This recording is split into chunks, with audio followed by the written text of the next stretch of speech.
Hello and welcome to Pussycat Cast 15, Tools of the Thought Police. I'm your host, Hannah Wallen, here with Woozle Slayer Karen Strawn, that adorable Spectre of Death Prim Reaper, and the Doge in charge, Brian Martinez, to arrest the development of the false narratives being used to judge everything we do. Activists involved with the men's rights movement may already be familiar with Exposing Feminism's article, The Catalogue of Anti-Male Shaming Tactics, wherein the writer gives a rundown of several specific types of shaming language feminists have used for years to try to shut down non-feminist male discussion on men's issues. Charges of irascibility, cowardice, hypersensitivity, puerility, endangerment, rationalization, fanaticism, invirility, overgeneralization, misogyny, instability, selfishness, superficiality, unattractiveness, and defeatism, and the threat of withheld affection. The article goes into detail describing each one and assigning a color code to each one. If you've read it once, you probably have it bookmarked. If you don't, you should, and I do recommend reading it. Lately, ideologues opposing men's issues activism have ramped up the charges of fanaticism, misogyny, and endangerment by exploiting recent political violence as a social battering ram in an attempt to associate advocacy for men with danger to the community. You've heard a variety of political positions labeled alt-right. Now, meet the ctrl-left, the authoritarian collectivist end of the progressive or identity politics facet of American politics, whose positions rely on filtering the human rights discussion through the progressive stack. For newer listeners, the progressive stack is a hierarchy of value based on demographic labels such as race, sex, gender identity, and social class, with positions assigned ranging from privileged to marginalized. That filter is used as a sort of thought-terminating cliché against individualism, meritocracy, and libertarian or conservative ideals. Through it, the lack of prejudice in favor of those labeled marginalized is seen as prejudice against them, and anyone advocating equal compassion for all, including those labeled privileged, is seen as a bigot. That has been combined with aggressive othering to take things a step further, with an escalating narrative attempting to justify violence in the name of political beliefs. This involves some serious mental gymnastics, including creative labeling. Labels were used to proclaim violence justified, things like Nazi, white supremacist, fascist, racist, misogynist, and extremist. Those labels were then applied outside their meanings in attempts to shut down all opposition to the application of authoritarian identity politics in law and policy. It has always been reasonable and rational to apply the label supremacist to individuals arguing that their demographic is superior among all humans and therefore deserving of greater consideration in the human rights discussion. The ctrl-left, however, applies that label to anyone arguing that the demographics men and white people are not for any reason uniquely undeserving of equal consideration. By following "it's okay to punch Nazis" with "everyone I disagree with is a Nazi," Antifa and other groups like them have rationalized becoming the very thing they claim to oppose: violent authoritarians who use mental gymnastics to silence the voices of demographic groups they deem less deserving of compassion and consideration than those they personally value. Hence the label ctrl-left, as the classic liberal language of tolerance and love has been warped into a weapon using resentment and hate to forcibly control political debate. They seem to really believe slapping those labels on people like men's issues and anti-censorship advocates will intimidate us into silence. They may even believe slandering us loudly and often enough will make the slander true. What is the antidote to such damaging lies? One thing is certain. It is definitely not silence, not concession, not compliance. You cannot eliminate darkness by covering it up. Darkness can only be destroyed by light, and lies by the light of truth and rational debate. It's on us to stand up to lies, to false shaming language, and to the twisted narratives of identity politics ideologues. Demand evidence and call bullshit when you see it, especially when you see shaming language being substituted for real arguments. Keep in communication with your representatives and promote the truth about the landscape of human rights and relationships. And what is the truth? Hate is hate, regardless of who is its target and who is its host. There are no less human people. No demographic label excuses excluding anyone from human rights considerations. I disagree is not hate speech, even if you believe your ideas give you the moral high ground. Disapproval does not make beliefs or the speech that stems from them into violence, nor aggression in response to them into self-defense. And real social progress is achieved not by shaming irrational prejudices into secrecy, but by drowning them in facts and logic until they are impossible for anyone to maintain.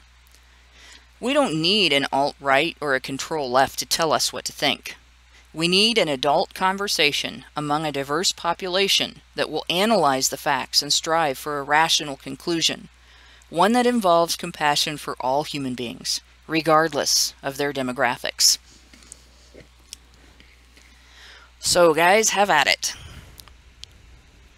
Well, this is actually really topical in terms of my channel, given that I gave a platform to a self-described white nationalist just the other day, and he literally said, "I am begging, please, please, please, please, please, give me a counter argument, right? Give me something that actually makes sense logically, and I will change my position." Now, I don't know how sincere that plea on his behalf is. I suspect that, like most people, when you commit yourself to a set of ideas, it takes more than a rational argument to sway you away from them. So I think it will take more than just proving him wrong to get him to accept that he's wrong. But he's willing to talk, and that's really the thing that struck me about him in particular, and about a lot of these guys who embody this sort of alt-right position, ethnostatism, white nationalism, whatever it is, right? Is that they want to talk, right? Whereas you have the other side of things saying, yeah, the discussion's over and now it's time for violence. And I think honestly, when you, it's reflective of the power dynamics in terms of ideas, right? You know, like the left wants, and their identity politics, right? They want to attach the idea of power to things like skin color and gender identity and sexual orientation and things like that, right? Those things, like, power changes hands, and that's the really scary thing, is power changes hands. But when you actually apply a lot of the philosophical tools of the left to power and things that are immutable characteristics like skin color and like sexual orientation and things like that, what ends up happening is you have power changing hands, but you don't have the progressive stack ever shifting, right? You've declared certain groups to have this sort of epistemic privilege. They are the ones who should be listened to because they are oppressed. How do we know they're oppressed? Well, because they say so.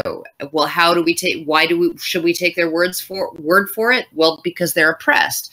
And the entire thing becomes a circular argument, and it's unchangeable, unlike power. Power is changeable. Power does change hands, right? And so I think that we're like the entire left position on this, right, with the progressive stack and all of this stuff, has opened up a can of worms that I don't know that they really want to take it to its logical conclusion.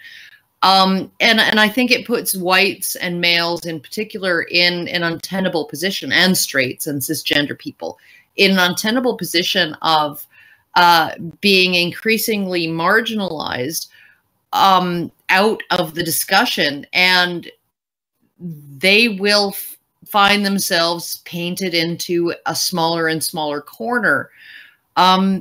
And I don't think anybody's going to like the outcome of this. Like, I think that we really need to depolarize the debate, right? We need to depolarize all of this stuff. We need to detach the idea of oppression from skin color, from ethnicity, from sexual orientation, from all of these things. We need to detach those ideas from those things and start actually looking at facts on the ground and the fact that our society is changing.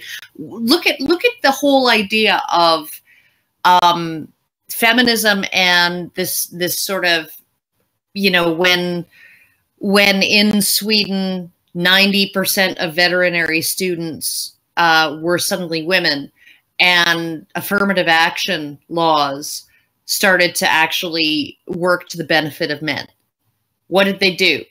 Right? They didn't say, oh yeah, no, actually men are being marginalized now and we need to actually do something about it because they are underrepresented in these. No, they didn't do that. They did away with the affirmative action laws. They canceled them because, hey, you know, these laws weren't put in place to close the doors of opportunity in the faces of ambitious young women.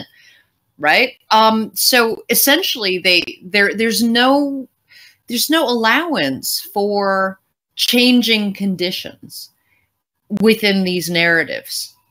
Right. Once you attach these narratives to things like skin color, and I'm saying this as much to white nationalists and ethno-nationalists as I'm saying it to the left, once you attach these things to things that you can't change, right? You are closing the door on any acknowledgement of progress and any response to changing conditions. And I think the entire fucking thing is just fucked beyond belief by this. So, like, frankly, the entire fucking debate is bogged down in poison.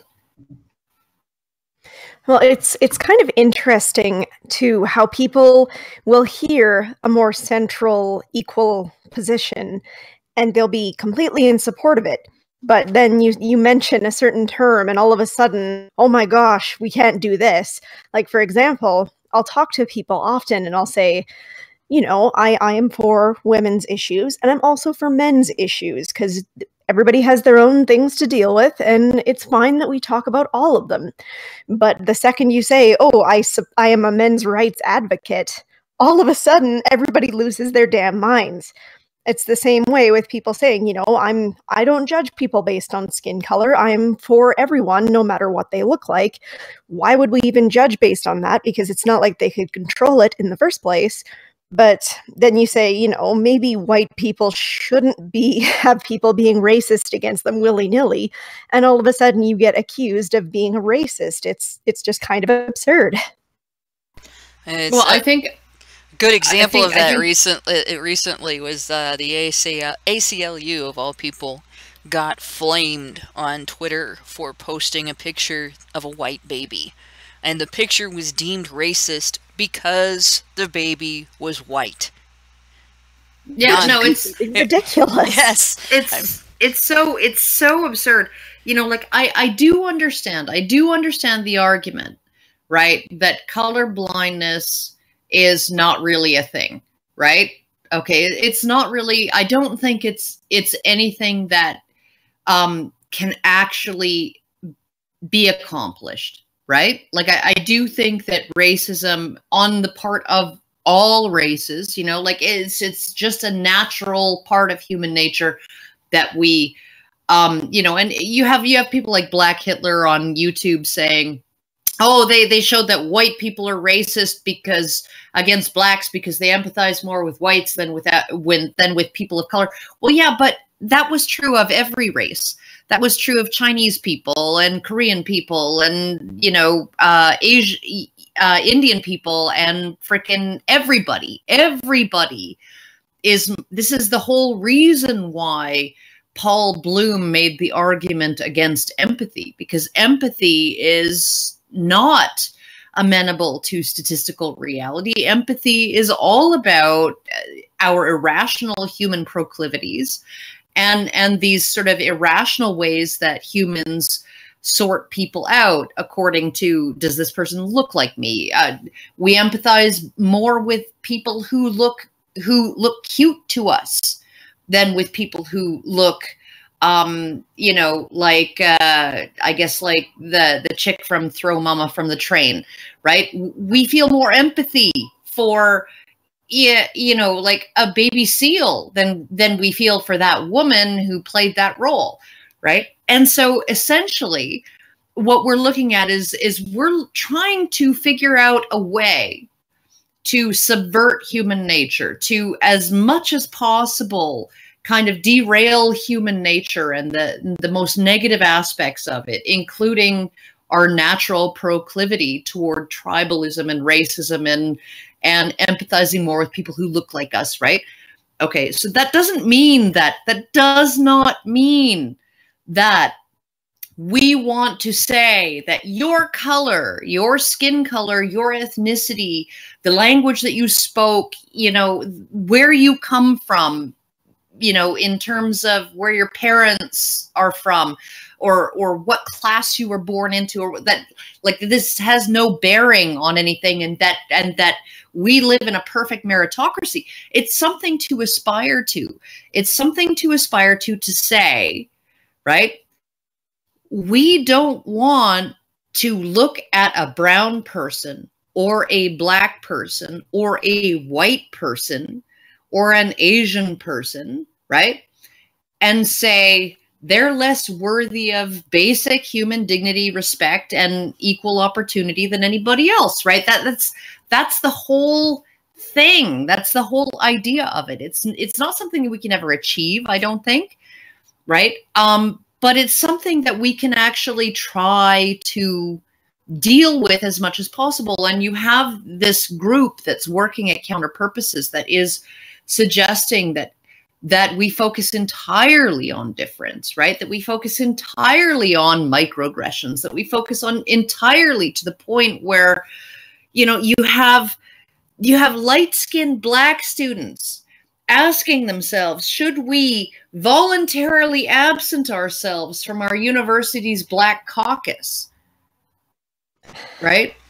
Because we have light skin privilege. And it's like, what?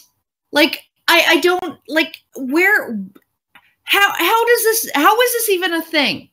And like, I actually, too. I can tell you a little bit about that. In the small town I came from, the small town I came from was mostly white. It's a small Midwestern, you know, Northwest Ohio town. And of the families that were non-white, they were almost entirely mixed race families. One parent of color and one parent that was white. And the kids were mixed race kids. And it never was, like, there was no, anything that came out of it where I grew up. None of the kids really cared. It wasn't a thing until they got out of high school. And then they went to college. And they found themselves, like, in among kids from inner cities and kids from other countries and kids from even small towns where things were very different. And all of a sudden, there was this divide. If you were half black and you didn't act black enough, the black kids wouldn't hang out with you. But because you were half black, the white kids, a lot of them wouldn't hang out with you either. And some of the kids, this would have been in the 70s and the early 80s. Some of the kids that were older than me had a great deal of difficulty fitting in. By the time I was in high school, that had changed. By the time I was out of high school, it had changed dramatically. But in the 70s and 80s, when the changes in attitude were still, you know, reaching the point they had gotten to by the early 90s, before the PC crowd came in and decided to be divisive again, it was really rough on a lot of kids, a lot of young people, because they would grow up in an environment where there was no issue regarding their ethnic backgrounds, and then they'd get dumped into an environment where all of a sudden, you know, you're either not black enough or you're too black. You're not Mexican enough or you're too Mexican, or, you know, you're basically you don't know the accent that you're supposed to be using. You don't know the language that you're supposed to be, the vernacular that you're supposed to be using, and so on. And there's even, to a degree, there are people who will get mad if you're black and you don't sound ignorant. If they're black and they do. Well, what's infuriating?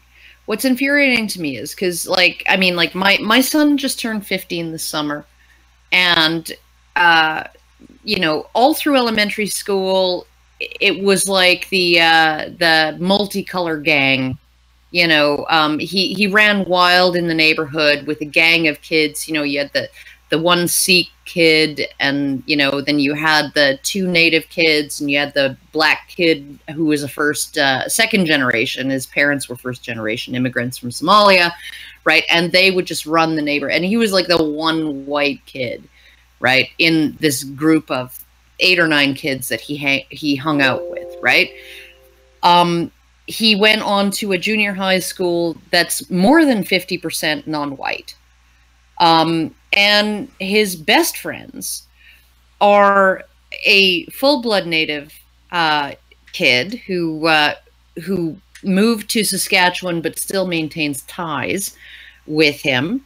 A half-native kid who's half-native, half-white, and a Filipino, a dark-skinned Filipino kid, right?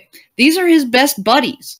And I'm looking at him and his friends, right? And I'm thinking, like, why would I want to drive any kind of wedge between him and these kids that he's made friendships with? Like, I don't understand. Like, there are enough commonalities between them, right, that they could build a friendship completely absent of, because I was never one of those, I'm gonna schedule a play date for you. Like, no, it was like, go outside, find something to do. That was the kind of parent I was. I don't care who you play with, as long as they're not criminals, we're all good, right? Okay, so I never had anything to do with picking his friends for him. And these are the friends that he picked.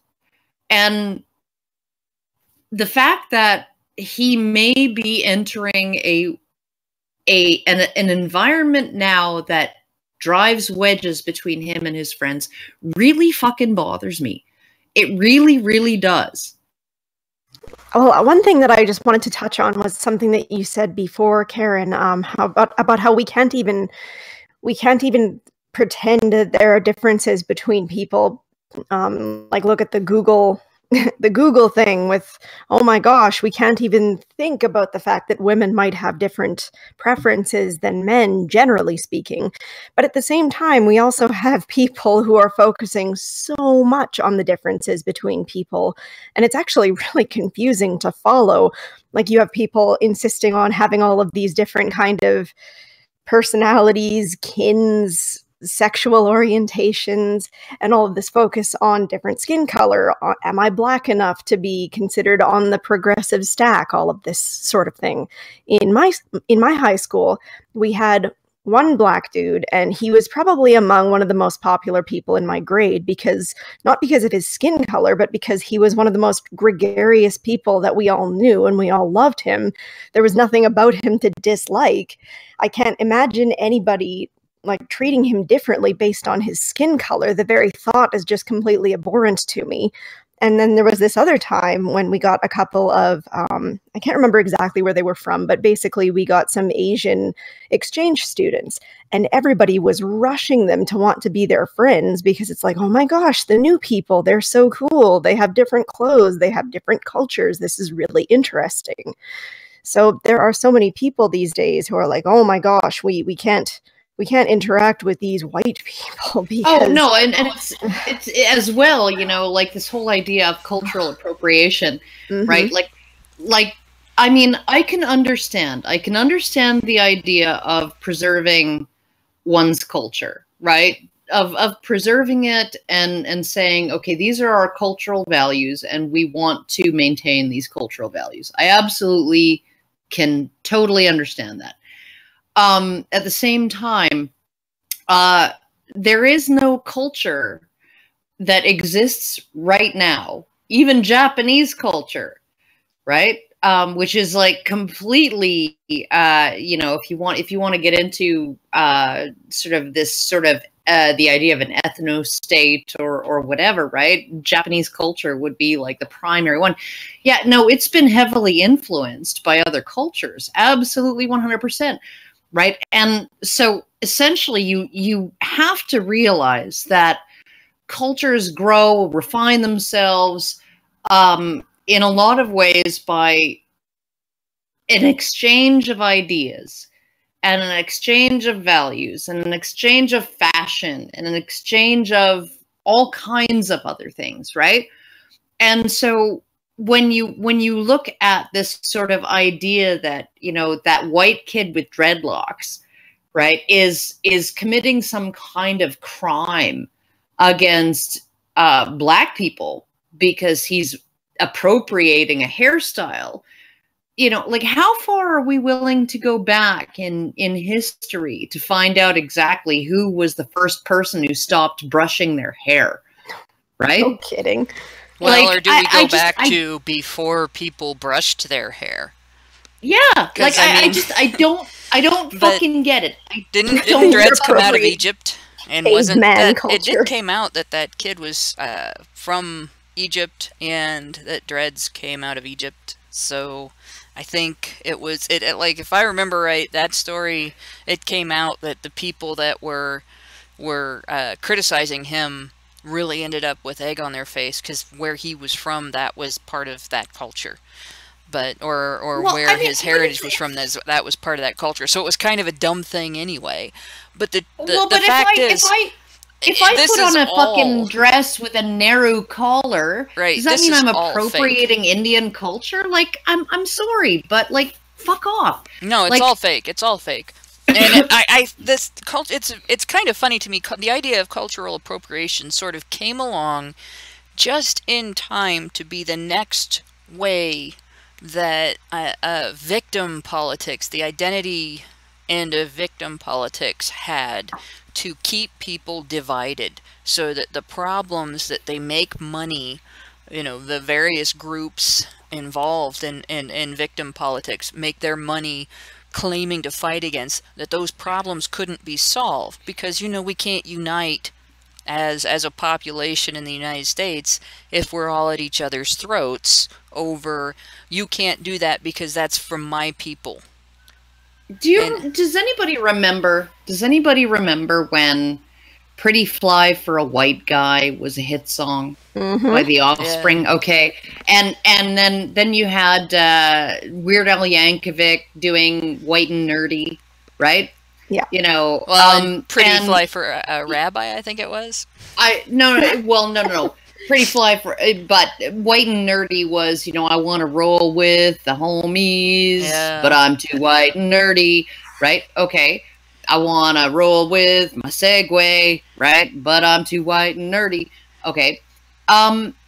There was an attitude on the part of these sort of white kids who wanted to embrace the sort of urban black subculture of, you know, they wanted to pretend they were badasses and then go home to their gated communities at night. Right? I'm going to be honest. We used to have some pretty nasty names for those kids when we were growing up because we all noticed they did not imitate successful black people. They imitated No. the worst, ugliest, most insulting stereotypes of black people they could find. Absolutely, but those people were sort of universally ridiculed and mocked, right? But now they're considered to be dangerous and horrible racists and like oppressing blacks and all of this other stuff, right? Because they want to wear bling and they want to, you know, I guess cruise through town with the top down or something. I don't fucking know. Right. But it's like, when did we stop laughing at people like that and start thinking that they were a threat? Right. And thinking that they were like a major, major problem. That right? was just the onset of the snowflake storm, when everything became, you hear about the term microaggressions, okay? I'm going to flat out say, I do not believe in microaggressions. There is no such thing as a microaggression. The term microaggression is used to insinuate intent upon innocent actions of other people if they make you feel bad or you make yourself feel bad over them. That's not an aggression on the other person's part. That's you letting yourself be oversensitive. Even when, you know, people are assholes, or when you feel like people are assholes, or when something reminds you of some time when somebody was an asshole, being oversensitive over it and jumping people's case for not knowing something ahead of time, like if you have a special pronoun that you like to use, or for not knowing that you went through an experience 10 years ago that hearing a particular word is going to bother you because you went through that experience 10 years ago, or, you know, where they're not deliberately turning to you and calling you nasty names, or trying to keep you out of a job, or trying to make you intimidated to be where you are in some way or another. That's not them being aggressive. It's you being a wimp. Everybody has insecurities. Everybody has experiences that other people are going to remind them of. And nobody knows ahead of time what you want from them until you tell them. You know, aside from the usual things, most people don't want you to walk up and punch them in the face. Everybody knows that, right? Except for Antifa. But aside from stuff like that, if you've got something special that you want from other people, you can't expect them to know unless you tell them. And if it's treat me in a way that's slightly different, even if it's use a different word when you talk to me than you use when you talk to everybody else for a particular thing, that is special. It doesn't make it bad. It doesn't mean that you're a terrible person for wanting it, but it does mean the other person is not a terrible person for not knowing that you want that. And so, like, all this crap about microaggressions, you know, not to disparage the guy that came up with the idea and everything, but it's exactly the opposite of the direction that a nation that was trying to move towards acceptance and live and let live, you know, the budding different strokes for different folks mentality that was growing from the 70s to the 90s before political correctness came along and squashed it. Like the Monty Python foot. Boom. No more diversity, no more real diversity. We're going to have tokenism from here on out, you know. But that's where we are now. And that's microaggressions was part of what killed it. I just want to give an example of a microaggression that I committed against somebody. I was working in a hotel as a waitress in the restaurant, and when I went up to this couple, they were a middle-aged couple, white as white can be, and the woman, the guy ordered eggs and bacon and a normal breakfast, and the woman, she said, "I know this is going to sound unusual, but I was just wondering if you have any raw oats. You know, and if I could get some raw oatmeal with a little bit of whole milk or cream on the side and some sugar, that would be really, really wonderful. Okay, and I said, you're Danish, right? And she said, oh my goodness, how did you know? And I said, because that's what my dad's eaten for breakfast every single day other than Sundays for the last 20 years, right? And he's from Denmark, and nobody I know that I've said, you know, and I've eaten raw oats for breakfast, right? With cream, not with milk, because milk is, and she says, oh yes, milk is disgusting, you know, always cream, right? I said, nobody in Canada that I've ever talked to who wasn't a Dane could even imagine eating that for breakfast. Okay.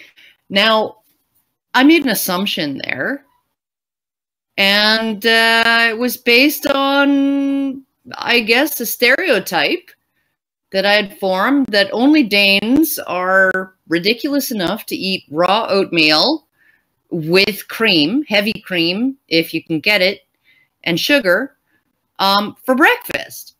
And, you know, she wasn't offended. She was quite surprised and delighted that I understood and didn't look at her like she was insane. Well, I mean, it should be seen as a nice thing. Like you kind of just met somebody randomly, and you happened to share that kind of link with her unexpectedly. That was probably a really neat thing to experience. So, I mean, like, but I made an assumption. Prim. Oh. I made an assumption about her ethnicity based on what she ordered and her accent. And how dare you? How fucking dare I? And, you know, like, this is really what it comes down to with this whole cultural appropriation shit is, you know, where are you from? You know, I'm from Calgary, but where are you from? Well, you know, if you're brown skinned, people might be curious as to whether your parents are first generation immigrants, whatever, especially if you're in a country full of fucking first generation immigrants, right? What's your culture? You know, like what's your background? I talk about my Danish background all the time, right? That doesn't mean if people are curious about, you know, well, what are the Danes like? You know, what are the Vikings like? All of those things. It doesn't strike me as something that should be freaking, you know, considered an aggression. Well, exactly. Most people won't see it that way. Most people will see you as being, oh, you are interested in something to do with me. I would like to talk about that thing. But this whole cultural appropriation thing is just ridiculous. It doesn't really make any sense because very rarely are people asking these things with ill intentions, right? And also, a lot of assumptions made with cultural appropriation I hear all the time is that white people don't have any culture, regardless of the fact that white people have loads of different cultures. Like, look at all the different kinds of traditions across Europe, for example, or how different you can see people across the US or across Canada. Like, there's all kinds of differences, and these are minimized in order to try and emphasize the differences between people of other cultures and how white people are just trying to steal them all or something, rather than all of us trying to share something together and enjoy other people's cultures. Like, sue me, right? Isn't it interesting how what can we learn from each other has become an insult and a sin rather than a goal? Yeah, it doesn't make any sense. And Brian, I think we got a super chat that you wanted to read, didn't we? Can you guys hear me okay? Certainly. Okay. All right. So I have a super chat, but I also have a comment. I'll start with the super chat. So we got $5 from French Honey Badger. Thank you, French Honey Badger. He says, cultural appropriation is the most anti-human concept ever created. All humans that ever traded did appropriate, which is obviously true. The thing I wanted to say is what you and Karen and Prim are talking about, which I find really interesting. This is important to differentiate cultural appropriation and these sorts of microaggressions and all this stuff is it's being painted or described by regressives, leftists, whatever you want to call them, as a racist act. It's an act of racism. But I don't agree. I think that there is a sleight of hand that's happening here. They're describing differences in culture as racism, and the fact is, culture and race are not the same.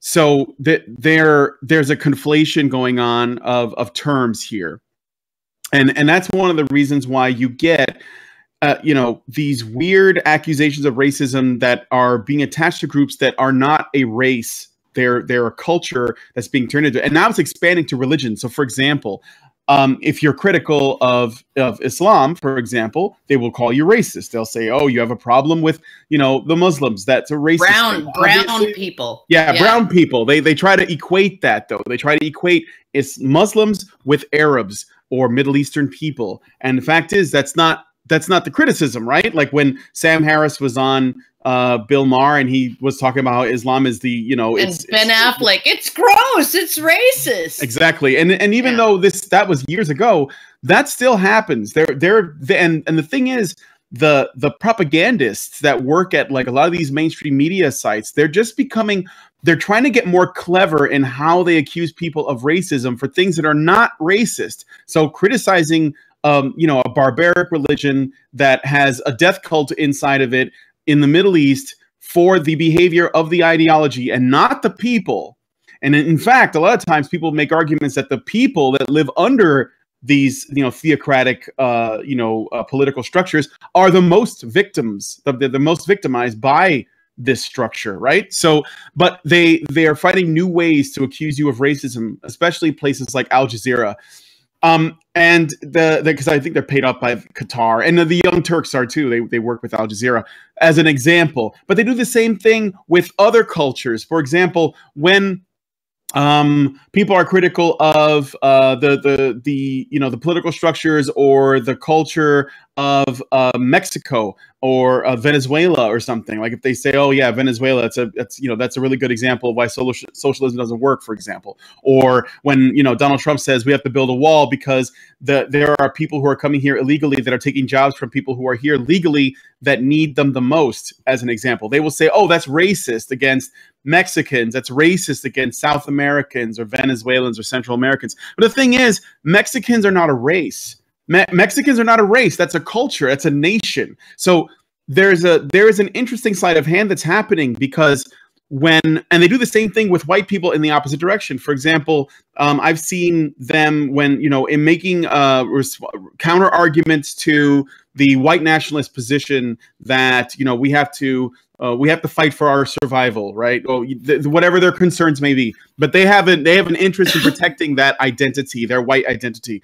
The counter argument is, well, white people don't have a culture, and they basically will describe them as a group with no culture, therefore not a race. Even though the whites, as the term goes, doesn't have a culture in and of itself. However, Americans, Germans, Scots, Irish, English, and so on, they have cultures. Yeah, certainly. That's where the sleight of hand is happening, because they do this thing where they play with what they switch. It's like a shell game. Sometimes race is culture, and sometimes race is race. And I mean, and that's what I see. Like as a Puerto Rican myself, when I hear people who feel like like I don't know, like they try to use their status as a national citizen of an island or a country, or if they belong to part of a culture, they think that people who appropriate that culture, or they take an interest in it as an outsider, which is usually what when they say things like don't touch my hair, or don't say you like my music, or don't whatever if they try to talk like us. These are the tools that are used, and I think there is a lot of, like I was saying, switching around, and it's important that when you see that, to call people on it, let them know, Mexicans, that's not a race. Puerto Ricans, that's not a race. Latinos is not a race. Okay, that's a mixture of people. Like essentially. One of the most interesting things that I found, like, because I got involved on Discus. I forget what news website it was, what newspaper it was, but it was in a set of Discus comments, and somebody had said, you know, like it's absolutely ridiculous, you know, what Trump said about Mexicans. He was totally racist. He was totally prejudiced against Mexicans, blah, blah. He said they were all rapists and they were all murderers and they were all drug dealers and blah, blah, blah, blah, blah. Right? And I was like, okay, now here's the actual rational argument. Okay, let's just completely disregard what Trump said and how he said it, and whether he was insensitive or it wasn't what he said, but how he said it, or whatever, right? Okay, but if I were to ask you, is there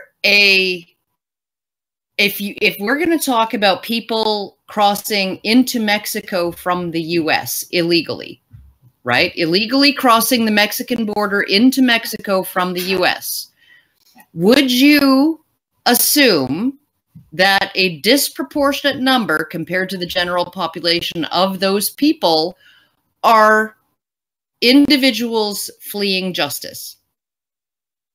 Okay, number one.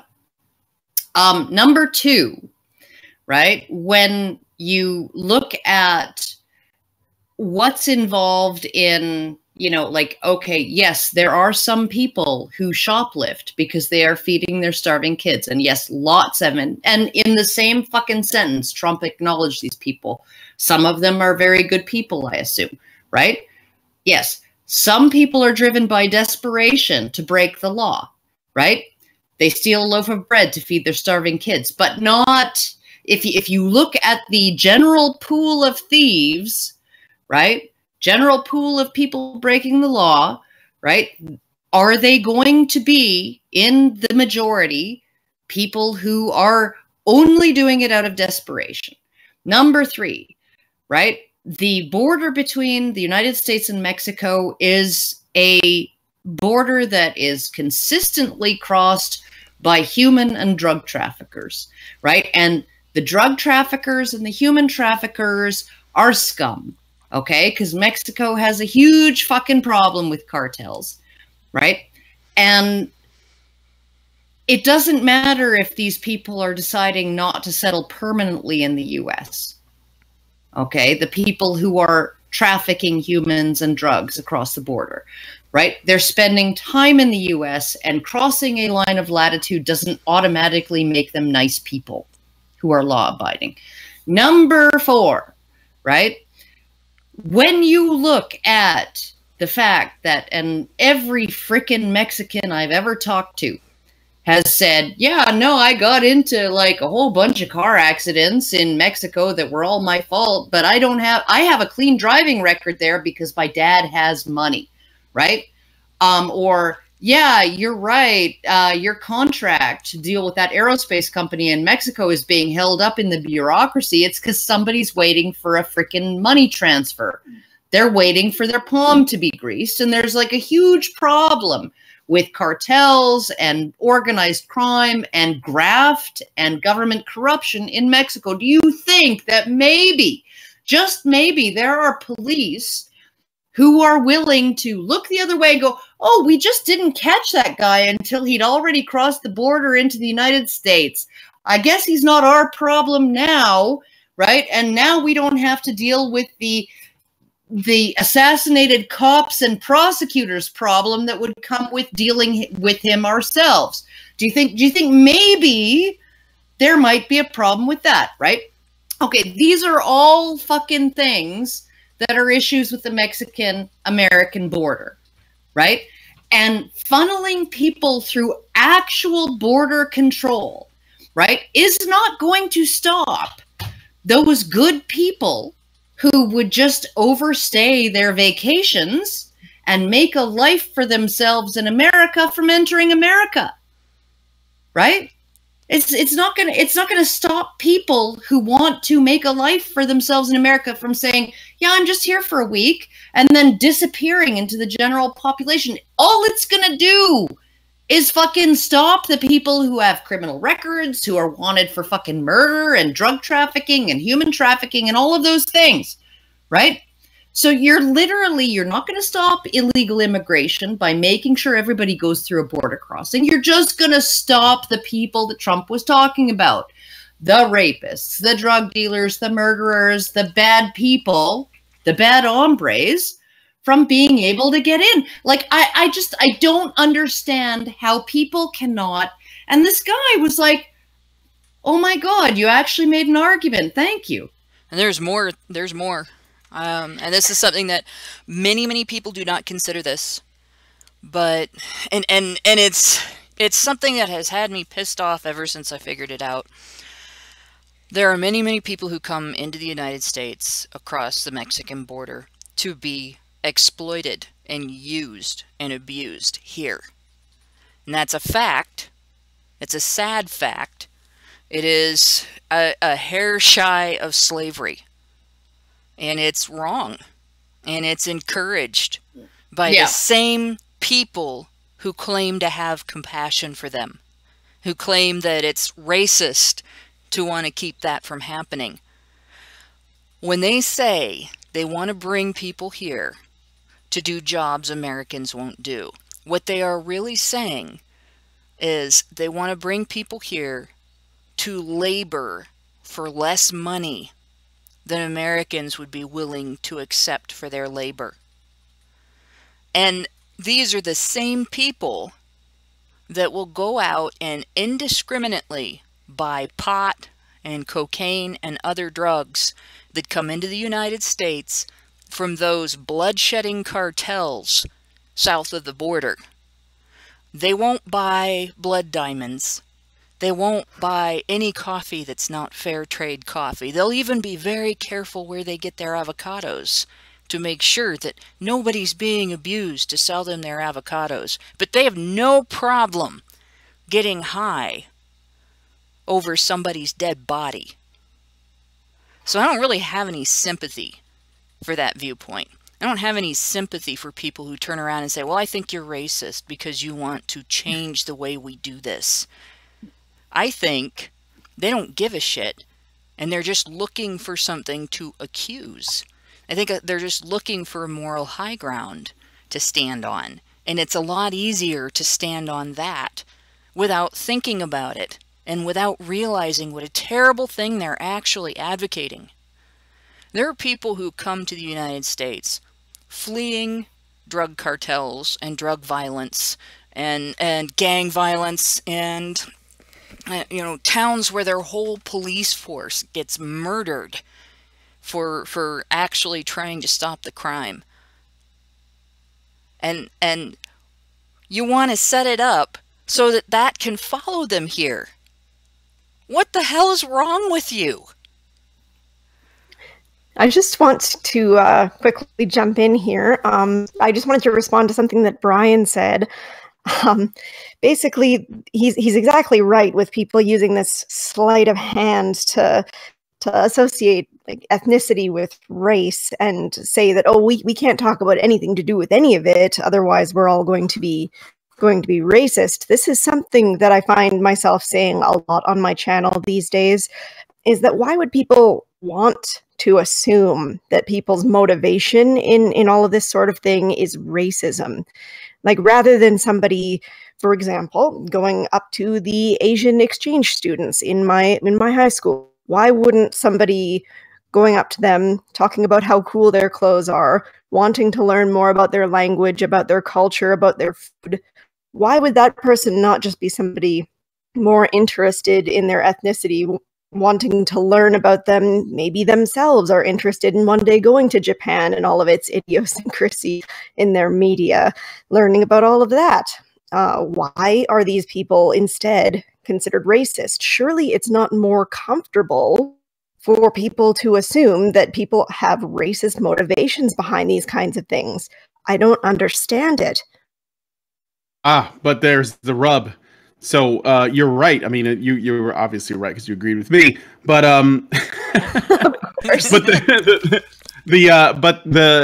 that's, I think the point is that the term racist is the only one that you can apply, because there is no equivalent sort of label or a scarlet letter that they can plaster on you if the judgment or if the social faux pas or the criticisms or whatever it is was applying to an ethnic group of people or a nation or a culture, because there's nothing as strong, as powerful, and as repulsive to people as racist. Maybe misogynist is worse, I'm not sure. And but you couldn't, that wouldn't work, right? So you can't say someone is an ethnicist or whatever, like culturist. That's not as powerful. So racist works, like it's like they throw it at you and boom, it sticks. But to add another thing to it, if you were trying to use the word racist in the most accurate way possible, it would be difficult to use correctly, because there's also like, okay, so how do we break down actual races? Like how does it break down? It's kind of hard to do. I mean, I think of it like we have like 4 main types. I think there's like the Negroid, the Mongoloid, the Caucasoid, and the Australoid, which is Aboriginal people. And then that's all there is. And supposedly everything is a mixture of that. But even those terms are kind of broad, because there's a lot of, there's some overlap. Like Indian people are technically Caucasoids, but it's huge. So much fucking variation. Like there's so much fucking variation. And what drives me crazy, right, about this whole thing with the Trump is a fascist and a racist because he wants to secure the border between the US and Mexico, is just over this summer, we have had in Canada a massive spike in people crossing the border illegally from the US into Canada. Most of them are Haitian migrants, originally from Haiti, right, who were living illegally in the US, were threatened with deportation, and they have been crossing illegally into Canada. The whole point is essentially to be arrested at the border, because then they get put into a detention center and they get sort of shunted into the immigration process, okay? Now, that means that they won't be deported until their cases are completely cleared. So as opposed to being deported from the US within 3 months, they're looking at maybe 6 years before they're deported from Canada, right? But deported they will be. Deported they will be because Canada's immigration restrictions are actually more tight than America's, right? There was a family from South Africa, and I talk about this in my last video that may have been uploaded at this point. There was a family in Canada. They settled in Prince Rupert.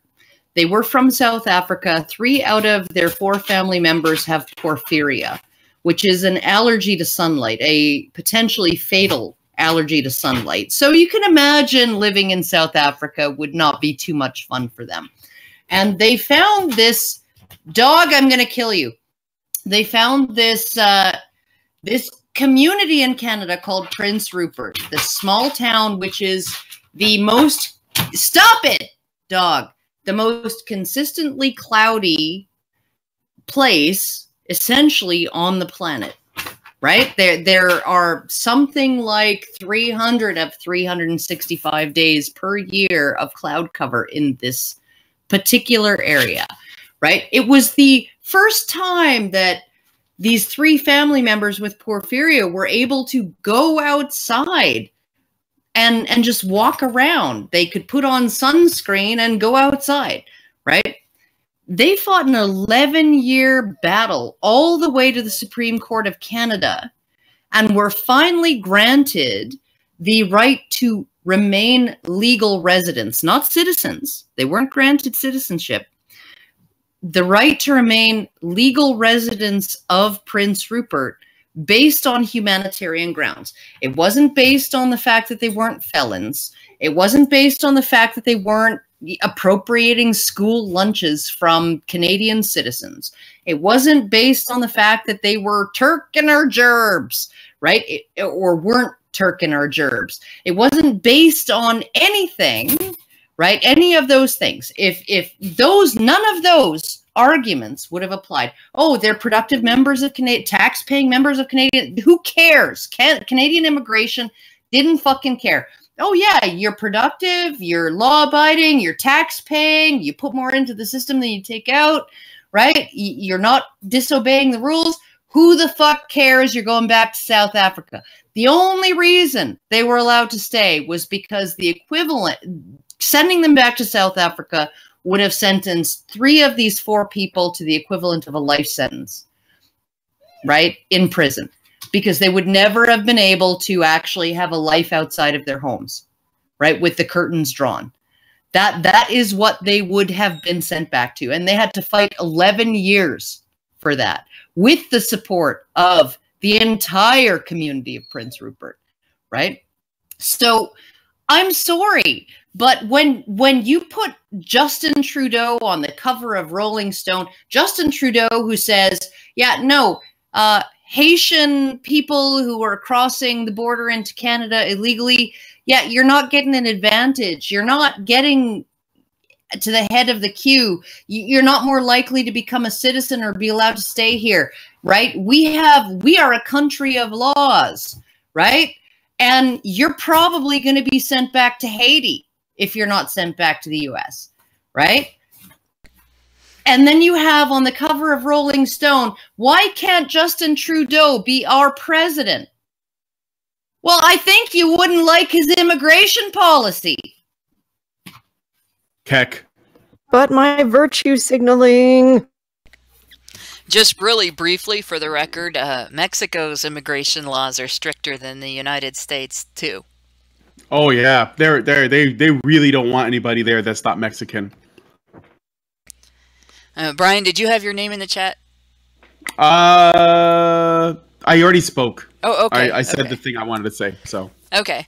Well, and then I'm gonna elaborate a little bit. They're actually much stricter, and it's actually known well enough among older generations of Americans that there's a scam that gets used, or that it gets used in, and that's the grandparent scam, where phone scammers will actually call up, you know, I guess overseas you'd know them as parishioners, but basically retirees, people who are just old enough to be naive about the next generation's technological gadgets and stuff, and to not necessarily be 100% savvy in terms of the latest, greatest, next best scam and so on. And they'll call them up and they'll say that, you know, your grandson or your granddaughter has been busted in Mexico illegally with friends that that got in trouble for some minor problem, but because they're from the United States, because the grandchild is from the United States, they're in more trouble because they weren't supposed to be there. And now they're gonna I'm getting corrected, not parishioners, pensioners. I thought I said pensioners, but I must have said parishioners. But anyway, it's, yeah, old people. So we'll just leave it at old people. But they'll tell them that, you know, they're going to be stuck in this Mexican jail, which, you know, they're notoriously bad for forever, and they might get killed there if you don't send, you know, this amount of money or that amount of money. And it's usually a few $1,000s, and they take a lot of people that way. And they do it. They're able to do it because people know you can't just go into Mexico and be lawless, and you can't just go into Mexico if you're not supposed to be there. So I mean, it's even a double standard that way.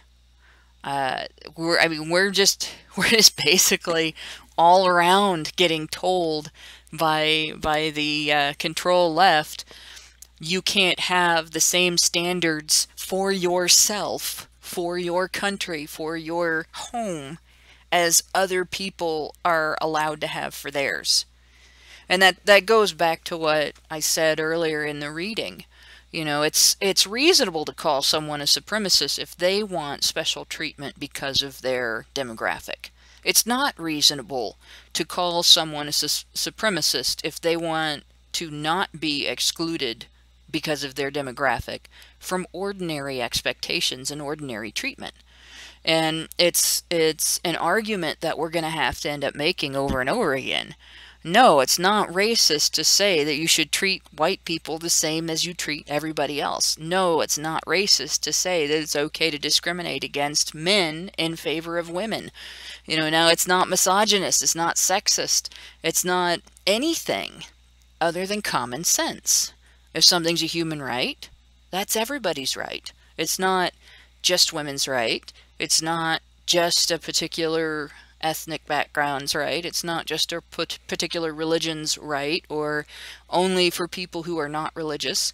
And if we're going to have laws to protect human rights and penalize human rights violations, those should apply equally to everybody. It's not worse to violate a human right because you did it to a specific person, or because a specific demographic of person did it. It's still a human rights violation. There's nothing worse or less bad about that. And if there's recourse for the individual whose rights have been violated, you don't necessarily need a different standard for the recourse either. The only thing that should have to have any variation at all is if you have somebody who is, you know, dirt poor, and they just they get knocked down, they might need a little more help getting back up than somebody who's well off.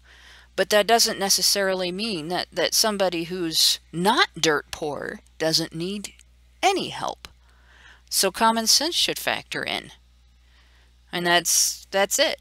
Aside from that, there's no reason to have a different standard for different people. And I think we need to start making that argument louder and louder. And as we keep hearing from different groups that we are bad for saying that, we need to start demanding that they provide evidence. Show why it's bad to treat everybody with the same amount of dignity and compassion and consideration. Show why it's bad to not hate one group of people. Such a weird fact that you have to make that argument these days. It is the most bizarre thing. Well, it's an extremely strange thing, and I think that the left has sort of, they've bought into this idea that the group that is in power is impervious, and will never there will never come a time when they are actually in danger of becoming the demonized other who becomes a target of violence, right? Like, whites will always have this sort of privileged position of being immune from, you know, all kinds of things, right? And I think that as well, they have this idea that, oh God, you know, like I was talking with one of these extreme leftists on our men's rights about it was a conversation generated by the interview that I uploaded, right? And they were like, you know, inheritance and where people start out, and capital is the problem, and capitalism is the problem, and all of these things, right? And I was just like, the issue is that we have what's called survival bias, right? When planes came back from missions, from sort of military missions during World War I and World War II, the first impulse on the part of people was to provide greater armor, right?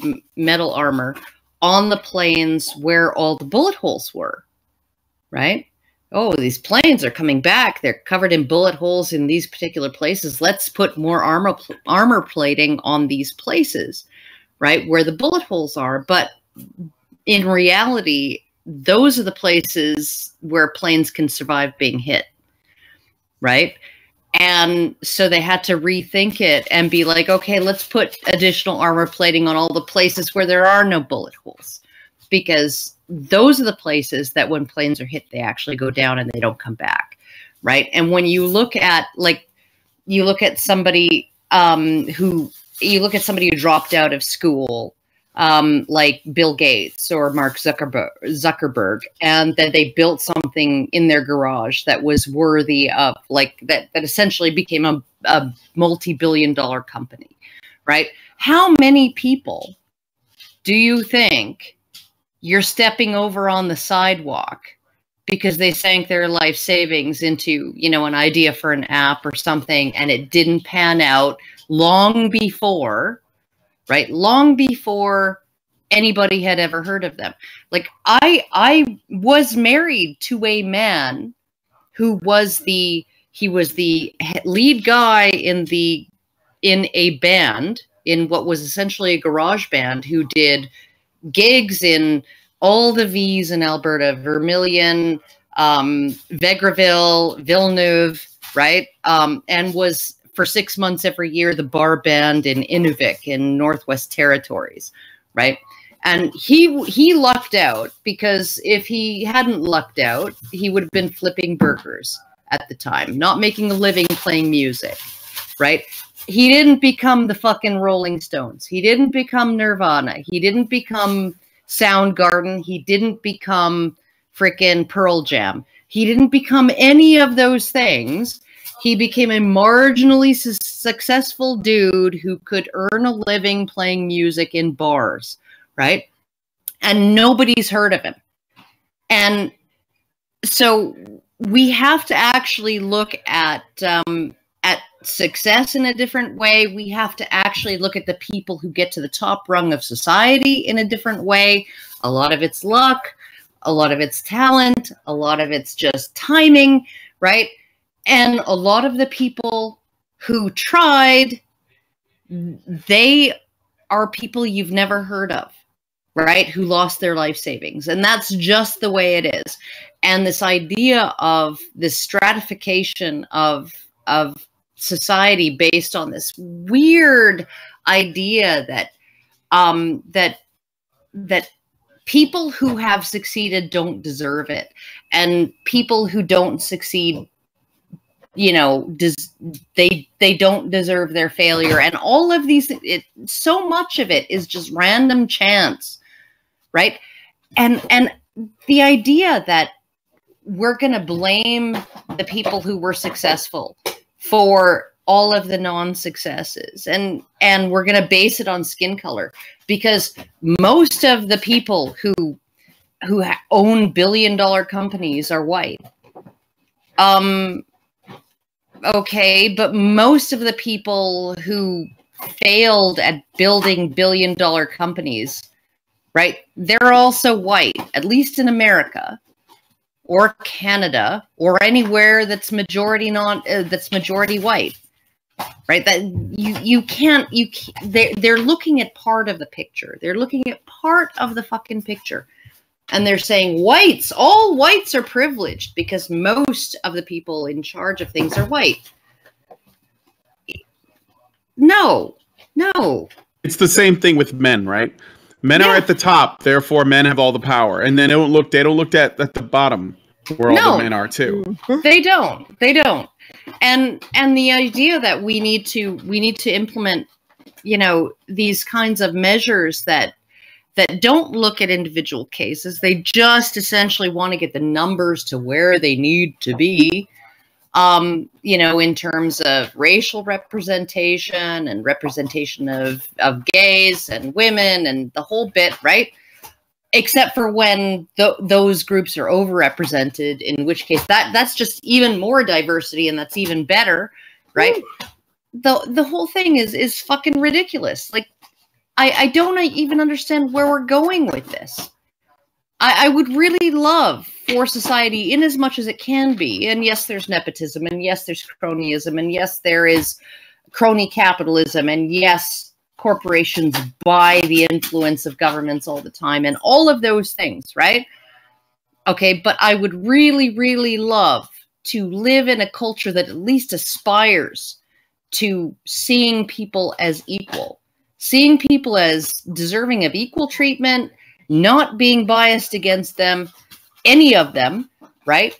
Eliminate discrimination. The answer to eliminating discrimination is not implementing different discrimination, right? All of these things. Let's try to just fucking even the playing field, not tilt it, nothing, right? And let's agree that outcomes aren't going to even out in 3 years. If we even the playing field, it's going to take more than 3 years to even the playing field. Outcomes right? are never even gonna, the outcomes. Outcomes are never going to even out because people are all different. That's just the way it is. There's different levels of motivation. There's different levels of diligence. There's different levels of intelligence. There's different levels of wisdom. There's different experiences. There's different ideas. Everything's going to factor into that. There's different levels of cultural. There's different levels of cultural emphasis on certain things over others. Yes. Right. And the thing that's going to happen is, though, like the ultimate anti-prejudice is meritocracy. And the thing that's going to happen if we get to a situation where meritocracy is allowed to be the rule at work again, we will get to a situation where even if people aren't the most ambitious, even if people aren't the most diligent, even if people aren't the most driven to make a lot of money and everything, the economy itself will be driven by the people who are, to a level where even the people who scoot by by the seat of their pants will make it, and they won't have as much difficulty as they do in a situation where nobody can succeed, where everybody is kept down by these standards that we have now. It makes it difficult for even the most sympathetic, empathetic people out there to help anybody, because they don't necessarily have that much more. And the ones that do are like, you know, Zuckerberg that we've been talking about in the chat, who on one hand is telling everybody there needs to be a universal basic income, and on the other hand it keeps coming out in the news that his employees can't afford to live where they live. So it's, you know, you got the hypocrites and so on, even at the top, are the ones that are advocating this leveling the playing field. There is no such thing. There's no level playing field. And there's no standardized outcome for people. You can't standardize human outcomes. We don't have standardized humans. I'm gonna say that, you know, my guy, he graduated from an engineering program. He spent 9 months working graveyard shifts in a bakery because he could not get a job, right? Because he had no family member who was able to make a phone call on his behalf, right? And then he finally, out of frustration, after 1,000 fucking job applications, coming back essentially with nothing. Right? No response or politely worded rejections. Yo, your application looks great, but you're just not the person we were looking for, right? He phones his one connected friend in school, from university, and says, do I need to put "will suck dick" for a job at the top of my resume? Right? He didn't ask him to do anything. Right? But he said, like, I'm really having a freaking problem finding a job. And his friend made a phone call. And then a week later, my guy gets a phone call on the Sunday afternoon of a long weekend. And within 20 minutes is hired onto a multi-billion-dollar project. Right? And now he's got a good job. And it's like, I'm sorry, life is not a meritocracy, right? And my guy wasn't kept out of jobs because he's white. He didn't get a job because he's white. He got a job because somebody's dad knew someone, right? That's how he got his job, right? And he isn't keeping his job because somebody's dad knew somebody. He's keeping his job because he does good work. But honestly, like, human beings are like there is no such thing as a true meritocracy, right? But the idea that the only prejudice out there, the only thing that's hindering people's success is their skin color, right? Or their class or whatever, right? You know, if my guy was looking for a job as a mechanic, he would have had plenty of people able to make a phone call. But no, he was looking for a job as an engineer, right? So, I mean, I'm sorry, but, you know, like, the whole idea that we're going to be able to live in a pure meritocracy is complete fucking bunk.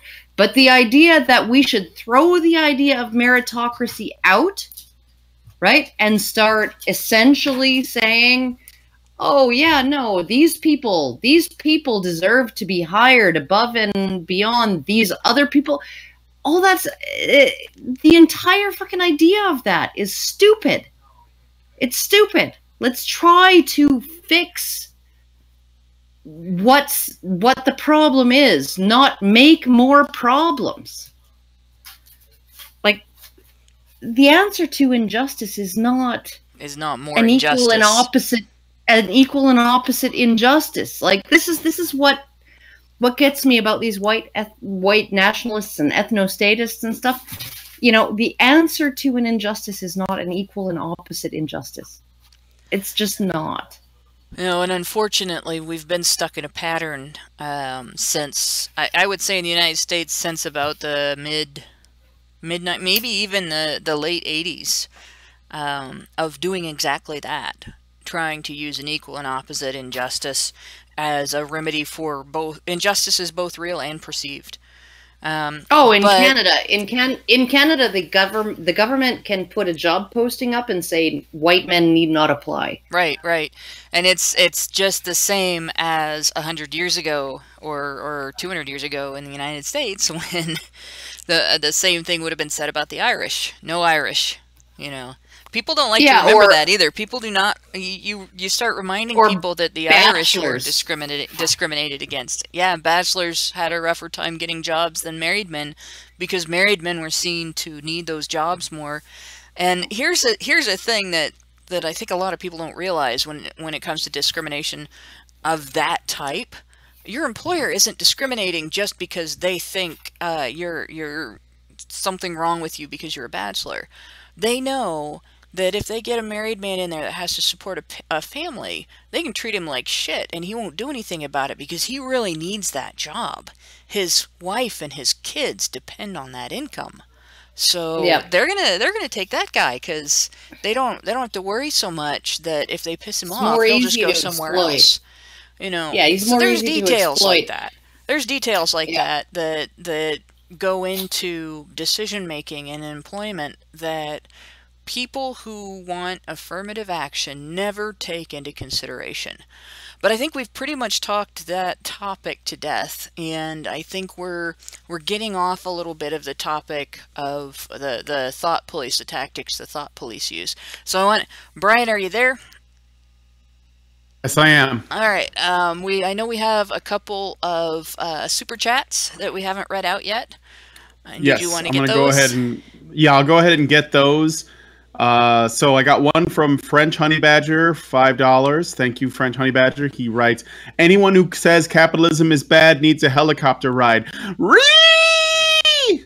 And then so thank you, French Honey Badger, for doing that to my throat, because that's the only way you could read that. If I just read it it just wouldn't work. Nobody would know what I was talking about.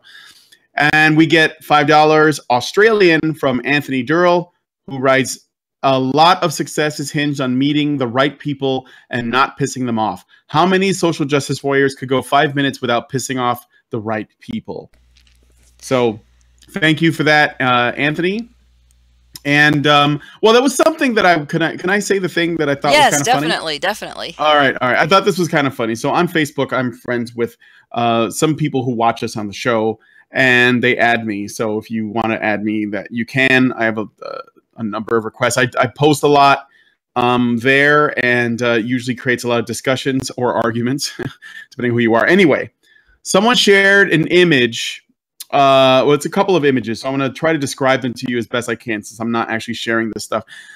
It's a box with a bunch of brand new, freshly, I guess you could say, printed aluminum baseball bats that all have custom printed lettering that says "fuck Nazis" in black and red. Now, "fuck Nazis" is missing the vowels, so it's technically FCK space NZS, but you know what it's supposed to say. And it's a box full of baseball bats made of aluminum. And it's shared by a Facebook page called Antifa Omaha in Omaha, Nebraska. And they write, "Greetings, comrades. This is Thunder calling. First shipment of bats we ordered just arrived. Another 15 boxes will be arriving by month's end. Fear not, comrades, for we have the tools to bash the fash. 15 boxes, 25 bats per box, 375 Antifa Omaha bats." So I had a chuckle because there were a couple of other images of commentary that they wrote talking about people within this group that actually they head the Antifa Omaha. Sorry, I almost said Obama on accident. Facebook page saying that they are currently they have made their Antifa job their full-time job, which actually they describe by saying that they are now on public assistance like welfare, food stamps, and that kind of thing, so they can do Antifa full time. Ironically, the link takes us to a website where you can buy the baseball bats for 29.90 euros. It looks like 29.90 in euros per baseball bat. So yes, fight against capitalism by buying our baseball bats online and bashing the fashion. that is the brilliance that we are up against. And since we've brought that up, I'm gonna make the obligatory statement on nonviolence. We do not advocate violence. Obviously, this is discussing the other side and their violence, and there's not really anything that we can do or say that is going to change the fact that there are people attempting to intimidate us into silence this way. The thing to keep in mind is it is better to avoid it when you can. It is better to, rather than getting into a conflict, rather than getting into a situation where you're endangering yourself and the people around you. Not that necessarily self-defense would be endangering yourself and people around you, but an unnecessary confrontation would. Rather than get into that, the focus really needs to be on making our voices heard.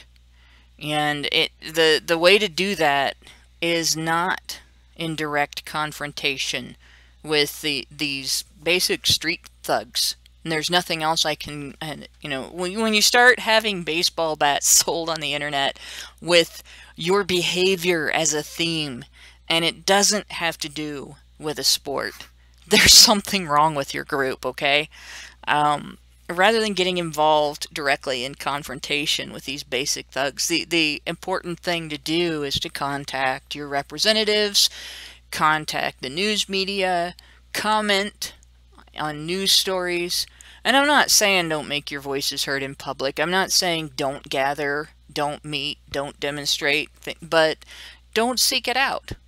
You know, don't approach them. Don't go chasing them down. It's not like Twitter where, you know, you get into an argument with somebody and you just get reported and maybe get booted off of Twitter. This is a situation if somebody hits you with one of those things, and they hit you with it right, you're not getting back up. And if you get into a confrontation with somebody and they've got all the witnesses, it doesn't matter who started it. It matters who the cops will listen to. So it's, you know, self-defense. I'm not saying that's bad. I'm not saying that if somebody is attempting directly to hurt you immediately, that you shouldn't do what you have to do to stop them. What I am saying is don't seek out physical confrontation in the name of this movement. And it's never going to be productive to do that. It's always going to be more productive to be peaceful and to be persistent and to be strategic. And that's it. And with that, unless anybody else has anything they needed to say on the topic, I'm going to go ahead and take us out in a totally nonviolent way. You know, you can actually buy communist flags online. Isn't that ironic? You can just buy them. Oh, God. Only $20. Buy the communist flag. Okay, with that, we're out. That's just too much. We're done. I know. I had to chuckle at that. That's funny. That's sad. Well, and with that, good night, everybody. Remember, fund communism by buying communist shit. Fight capitalism. Buy our product.